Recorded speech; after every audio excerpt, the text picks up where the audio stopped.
Assalamualaikum warahmatullahi wabarakatuh. Oke, selamat sore semua.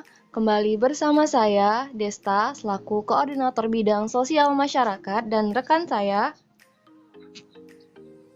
Dan saya Priyandu Dwi Kurniawan, selaku Korda FKMPI Jakban, dalam acara Podcast Suara Jakban. Nah, kali ini kita akan membahas sesuatu yang lagi booming banget nih di kalangan masyarakat, yaitu tentang pentingnya social distancing. Dan kali ini juga kita sudah kedatangan narasumber yang luar biasa dari FKMBI Nasional, Koordinator Bidang Sosial Masyarakat. Wah, siapa tuh, Desta? Siapa ya? Ini dia, Kak Emraushi Fikri. Halo Kak Fikri, apa kabar? Halo, alhamdulillah baik sih. Kalian gimana? Alhamdulillah baik Kak. Mungkin Kak Fikri bisa halo, mungkin Kak Fikri bisa perkenalan diri terlebih dahulu, Kak. Oh, boleh. Oke. Udah bisa ya? Iya, udah bisa. Udah kok, Kak. Bismillahirrahmanirrahim. Saya Muhammad Rosi Fikri, biasa dipanggil Fikri, dari Politeknik Negeri Bandung, program studi D4 Teknik Telekomunikasi. Nah, saat ini lagi beramanah di FKMP menjadi koordinator bidang sosial masyarakat, dan saat ini udah semester 6 di Politeknik Negeri Bandung. Udah itu aja, Pak. Oke, baik. Terima kasih Kak Fikri atas perkenalannya. Mungkin saya, Amrian sama Desta mau nanya nih sedikit nih sama Kak Fikri. Boleh kan ya, Kak? Boleh banget. Oke. Jadi mungkin pertanyaan pertama tuh saya ingin bertanya nih, Kak. Perkembangan FKMP nasional di tengah keadaan Indonesia seperti ini tuh seperti apa sih, Kak? Kalau boleh tahu. Perkembangan KMPI terhadap kondisi COVID-19 ini ya. Iya, Kak. Beberapa program sempat diundur kan. Kayak gitu ya. Kayak Horwil, terus beberapa program saya juga soal penanaman yang dan program lain yang sifatnya ya interaksi langsung lah ya, berinteraksi langsung antar satu sama lain. Nah, itu kita tunda, dan beberapa program jadi dialihkan ke arah sifatnya online. Jadi kita semaksimal mungkin di FKMP sendiri adain pergerakan yang online, dan selain itu terhadap keadaan kayak gini, FKMP juga turut serta untuk mempropagandakan soal social distancing. Kenapa sih perlu, dan bahayanya corona, COVID-19, terus cara pencegahannya, terus gimana sih berkegiatan di kondisi seperti ini. Nah, itu jadi bagian dari kita. Bahkan kita juga ada penggalangan dana soal social distancing ini yang kita udah dimulai, kalau nggak salah ini hari ke-6 penggalangan dana secara terpusat. Itu udah ada surat keputusannya dari Sekretaris Jenderal soal galang dana ini seperti apa, dan nanti outputnya kita bakal dukung teman-teman Satgas, khususnya yang dari Politeknik Kesehatan yang lagi turun saat ini jadi Satgas di Jabodetabek dan sekitarnya. Kayak gitu sih. Oke, menurut Kak Fikri sendiri, seberapa efektif sih peran social distancing ini dalam meminimalisir penyebaran COVID-19? Jelas ya, kenapa? Karena dari penyebaran COVID-19 ini salah satunya itu lewat namanya droplet. Nah, apa sih droplet? Cairan atau bisa dibilang butiran-butiran air yang yang dihasilkan oleh manusia bisa lewat mulut, dari hidung, itu menjadi salah satu media penyebaran corona. Nah, dengan droplet itu, ketika adanya interaksi sosial, kita memiliki peluang besar untuk tersebar dropletnya dari satu orang ke orang lain. Nah, inilah yang mengakibatkan social distancing ini menjadi salah satu pilihan yang tepat untuk dijalankan di tengah kondisi COVID-19. Jadi dengan adanya COVID-19 juga, jadi orang-orang lebih aware terhadap COVID-19 ini, karena dilihat dari bentuk sosial dari warga atau masyarakat Indonesia kan senang banget berinteraksi ya. Senang banget berinteraksi ketika ada COVID-19 ini. Perlu adaptasi dari tiap-tiap warganya. Jadi seberapa efektif, tapi perlu adaptasi ya, perlu kompak lah di sini. Kalau mau hashtag di rumah aja dulu ya semuanya gitu. Tapi ada beberapa kalangan yang bisa dibilang bakal sulit banget buat nerapin social distancing gitu. Nah, kan mungkin kayak itu bisa disebut sih oknum-oknum minoritas yang sedikit membandel ya kayak. Iya, betul. Nah, terus kan juga nih kan ya, banyak nih yang kayak informasi-informasi itu mengenai stigma buruk sebagian masyarakat terhadap tenaga medis gitu. Soalnya katanya takut bahwa virus terdampak, jadi itu masyarakat malah bukannya takut akan COVID-19 ini sendiri, malah takut akan petugas medis itu sendiri. Padahal kan petugas medis itu yang sudah berjuang gitu di garis terdepan untuk menangani kasus ini gitu Kak. Kalau menurut Kak Fikri sendiri gimana Kak akan kasus ini gitu Kak? Tapi kalau menurut saya, kenapa masyarakat punya stigma, suatu pandangan ya terhadap stigma terhadap tenaga medis, menurut saya itu wajar sih. Kenapa? Karena sekarang innalillahi wa inna ilaihi raji'un, udah 6 dokter kan yang meninggal karena COVID-19 ini, dan kebanyakan mereka karena berinteraksi dengan pasien kan.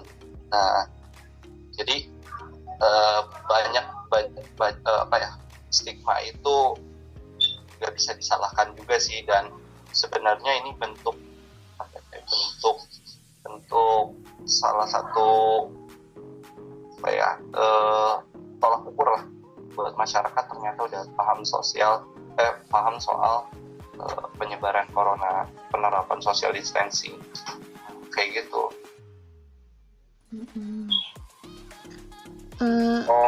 Berarti sih emang emang itu mah pandangan wajar dari masyarakat itu mungkin ya, tanggapannya juga ya kayak wajar. Kenapa? Karena yang saat ini berinteraksi secara langsung dengan pasien kan selain tenaga medis siapa lagi kan.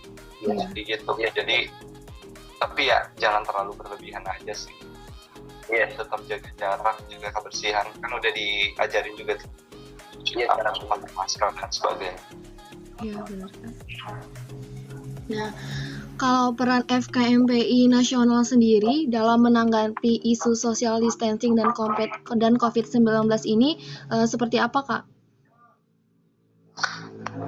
Banyak banget propagandanya soal social distancing. Bahkan kita bisa bilang tiap hari itu kita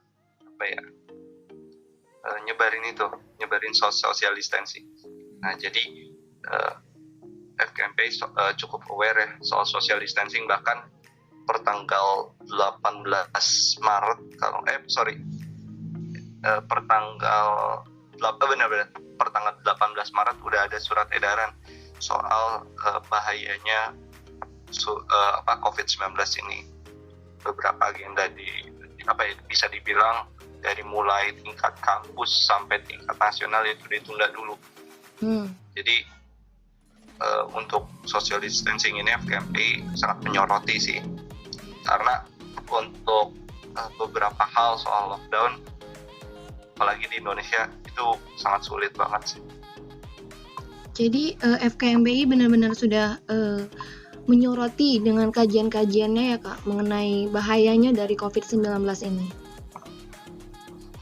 Kalau soal kajian sih belum sih. Kalau soal kajian, tapi kita beberapa dalam pergerakannya emang mengarah ke arah sana, maksudnya mendukung sekali soal social distancing kayak gitu.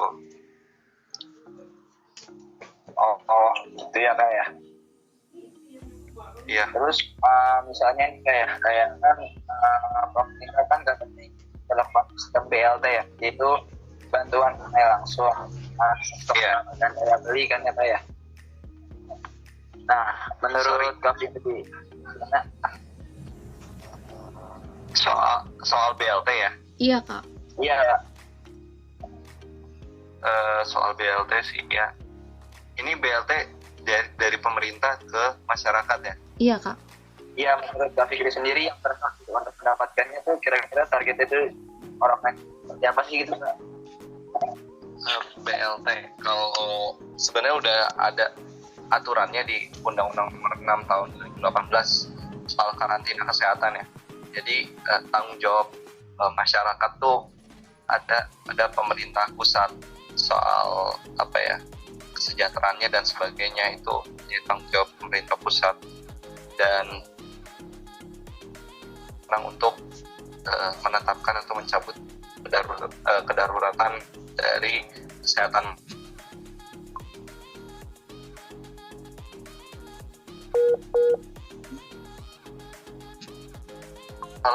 Halo? Masih nyambung? Masih Kak, masih. Banyak positif dan negatifnya, dan sebenarnya siapa yang perlu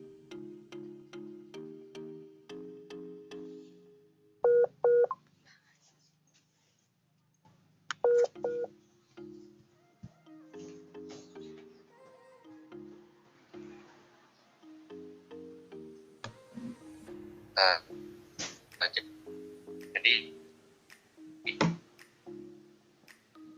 paham.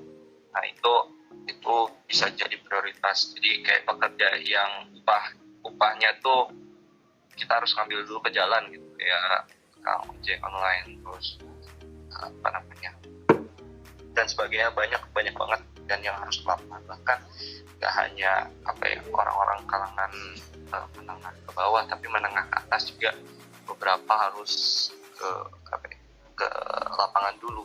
Tapi untuk prioritasnya lebih ke menengah ke bawah sih. Kenapa? Karena dilihat dari kesejahteraannya mereka untuk dapat pendapatan aja harus ke lapangan dulu. Mungkin dengan ke lapangan dia bisa makan, tapi tanpa ke lapangan dia jadi nggak bisa makan. Bahkan dia timbul hal-hal yang tidak work from home. Oh iya. Oke deh, berarti saya tujuannya untuk kalangan menengah ke bawah juga, karena mereka yang lebih membutuhkan sistem dari pemerintah yang ingin diadakan ini gitu ya Kak? Kalangan menengah ke bawah yang pekerjaannya harus ke lapangan, jadi nggak bisa melakukan work from home. Iya. Oh, siap. Oke. Kalau dari FKMPI nasional sendiri, kira-kira bakal ada kajian nggak sih Kak mengenai COVID-19 ini? Kalau ditanya peluangnya ada atau tidak, pasti ada. Jadi melihat dari perkembangan ada, kalau sampai saat ini tuh ya terdampak positif, suspek positif corona di Indonesia tuh ada sekitar 1.046. Kalau dilihat dari tingkat kematiannya dari pasien positif itu sekitar 8,3%. Nah ini sebenarnya ada kenaikan dari waktu lalu, bahkan kemarin sampai lebih dari 9%. Nah ini kemungkinan bakal ada kajian. Oh gitu ya, berarti bakalan kemungkinan ada gitu kan dari FKMPI nasional juga kemungkinan ada ini gitu ya Pak? Ya kemungkinan ada, bahkan sebenarnya kalau teman-teman daerah mau inisiatif buat ngebahas corona ya nggak masalah deh. Oh gitu ya. Oke ya. Siap. Mungkin itu yang pertanyaan yang Aprian sama Desta ingin tanyakan kepada Fikri. Makasih banyak Kak atas waktunya udah mau kita tanya-tanya nih di podcast Suara Jakbar hari ini. Ya, sama-sama. Baik, mungkin teman-teman semua terima kasih karena sudah mendengarkan podcast Suara Jakbar hari ini, dan juga terima kasih kepada Kak Fikri selaku narasumber sudah mau ditanya-tanya sama Aprian dan Desta. Ya, keren banget programnya. Sukses Ya, kita berkembang juga ke depannya.